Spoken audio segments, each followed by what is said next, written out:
మీరు అనొచ్చు, కంసలోళ్ళకి ఆయన ఎట్లా దేవుడు అండి? ఆయనే అంటాడు, నేను కంసాలి అగ్ని వంటి వాడిని అని. చాకలోళ్ళకి ఎట్లా దేవుడు అండి? నేను చాకలి సబ్బు వంటి వాడిని అంటాడు. రాజులకి ఎట్లా దేవుడు అండి అంటావా? నేను రాజులకు రాజులు అంటాడు.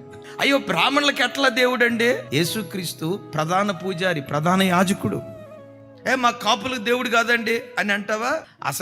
అసలు నంబర్ 1 కాపు యేసుక్రీస్తు వారు అంటాడు కదా, నేను నాటిన ద్రాక్ష తోటను దివారాత్రులు కాపాడుచున్నాను, కాపు కాయుచున్నాను. కాపులాయన మేము కమ్మోళ్ళం అండి, మాకు దేవుడు కాదంటావా?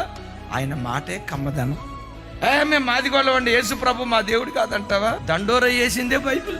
ప్రపంచంలో ఎన్ని జాతులు ఉన్నాయో, ఎన్ని కులాలు ఉన్నాయో, నాసిక రంధ్రాలలో ఊపిరి ఉన్న ప్రతి మనుషునికి ఏసే ఏసే ఏసే నిజదేవుడు.